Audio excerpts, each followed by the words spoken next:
sớm ở cuối tàu, lầu 19. Thiên Hạ bắt đầu xuống dưới đó, xuống là bơi ngồi ngắm cảnh mấy cái lầu ở dưới nữa.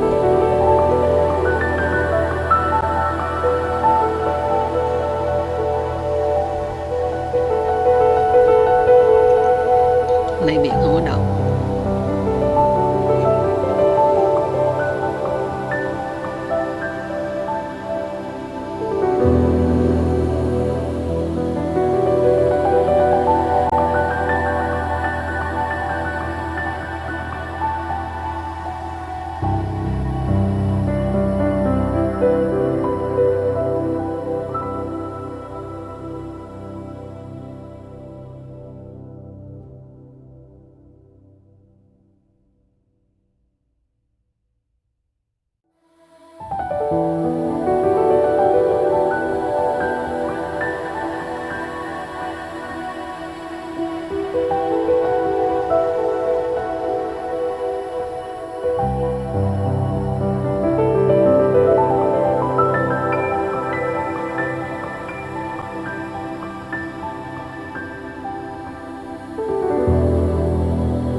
Church on your left is the oldest Roman Catholic church on this island.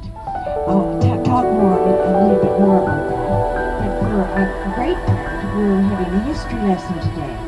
Tallest freestanding fiddle. Do you see that? And you'll see it. It is 60 feet. It's 60 feet from the base to the tip of the ball, and it weighs 55 tons. It was designed by a local artist and installed on our dock. It's an icon of Sydney and has been for the past 13 years. It is a tribute to our musical heritage, Scottish, Irish, and French Acadian. You see, I'd mentioned that the two E's, that's French. I'd get it in there some way. This community was founded in 1785 by a British Army colonel by the name of Joseph Desbarres with a French surname, because he was born in Switzerland but got his military and professional education in England, and he was then posted, as we would say today, to the fortress of Louisbourg. So this is a bit of a history lesson, and I'd like you to know that I sit in my seat this way so I can see each of you.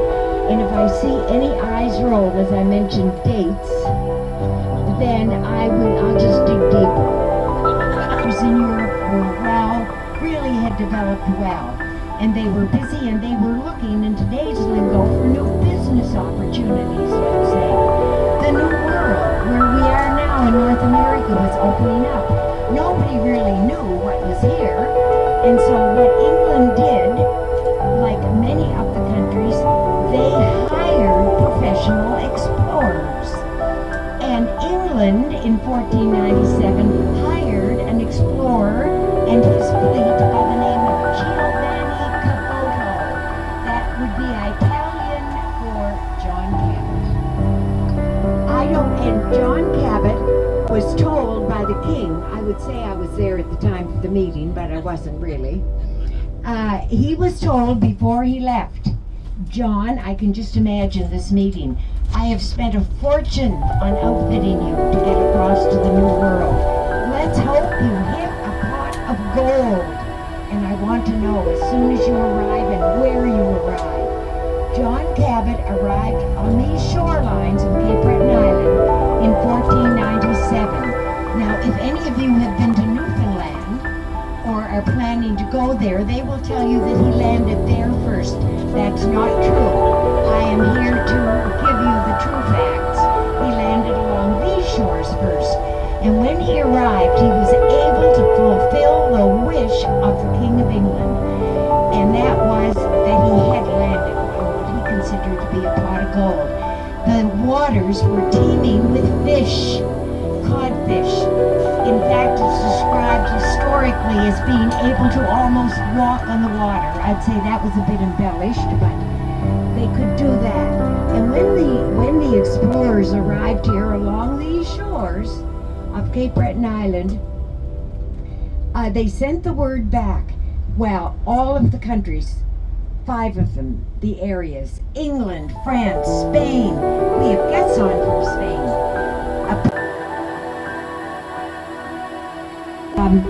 A community of about 3,500 citizens.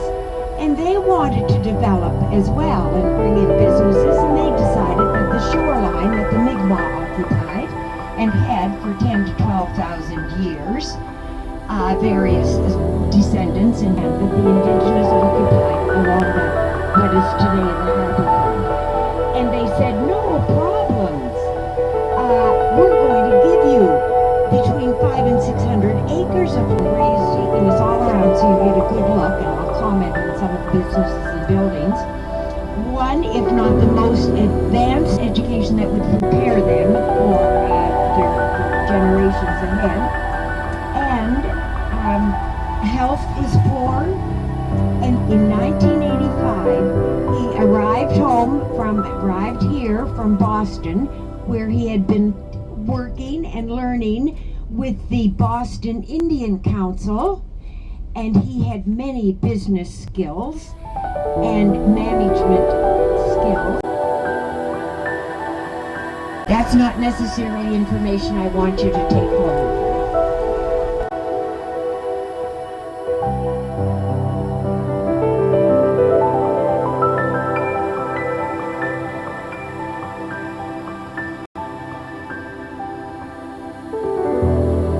Name, it's sort of a name like the Rockefellers, Fairchild, that sort of thing. And so Henry Melville Whitney obtained a contract to electrify Boston. Well, he needed power and he needed a steel mill to build the rails. There were going to be a lot of rails required. And for any further contracts, so to look at these homes. By the way, a little hint, a bit of a spoiler, this is called Whitney Avenue, what one might refer to as Silk Stocking Row back in the day. These homes are all within the 150 to 200-year-old range. That's not quite true. Cancel some of that. They're between 100 and 150-year-old. And you will notice that they are large, mostly made of wood, and they're designed so that the most expensive homes, the grand homes, we pass, and as we continue up this street, the homes will become more modest. There's a reason for that. I just want you to notice these things. It was a perfect place because of the coal and all the other materials he needed, iron ore and so on, would come from Newfoundland. That's only like a couple of days by ship. Perfect. 2-day trip to Boston. Perfect. So he decided to come to Sydney and negotiate, if he could, with the fathers of this community. And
It means the bay.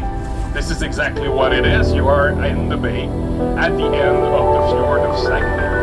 The second district, the second part of the city, is named Chicoutimi. Chicoutimi. I will let you know a little bit more later about those names, strange names that I will use all along this tour. And the third district is named Jonquière. So those three districts were regrouped together. There were three cities before. Now they are one only big city named Saguenay. Remember the name Saguenay because this is really important in this area. This is the name of the fjord, the name of the river, the name of the city, the name of the region. So everything is named Saguenay. So if you remember Saguenay, you are good. We are at the good spot. So on the Saguenay, when you arrived this morning, are you arriving from Quebec or are you arriving from the other side? From the other side. Okay. You were in Seattle? Sydney. Oh. Donc, you saw all the St. Laurent River, the entrance of the St. Laurent River. Okay. I will show you on the map later where we are exactly on this. So I just want you to know that you are in the oldest part of the city. So this is where it started here around. But the city of Saguenay is pretty young. I said about the recruitment, it's only 21 years ago. And the creation of the city, it's only in 1838 here in this area. At the beginning, people used to live along the St. Laurent River. This is where people were living since the beginning. The first to arrive in the province of Quebec was a French explorer. This is why we are speaking French. It was Mr. Jacques Cartier. Jacques Cartier arrived in 1534 in the east of the province of Quebec in Gaspé. And after that, he came a few times with peoples and installed a new city and a new colonization along the St. Laurent River for all those years. And this is where people were living for a long time, for almost 300 years, before they decide to move to this area.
idea for Copenhagen. They took the idea from Copenhagen because they have one here. So what do you think they put a pool on? I don't think they put lining in it, right? They just put a pool. So what the Grand Saddles is what? Pigeons, right? So you got pigeons, you got the marina, and you got cruise. Look, last year on the news, you know what it says? That somebody actually swam in there and something was scratching its leg and it was a muskrat. So if I had any idea of going, that would be no. As we go, we see right here there's the wall. This part of the wall was lowered. They're very comfortable too. I had my favorite chairs. I wore them so much when I was working that I split the sole. So I can't wear them, but they were so different.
Hey,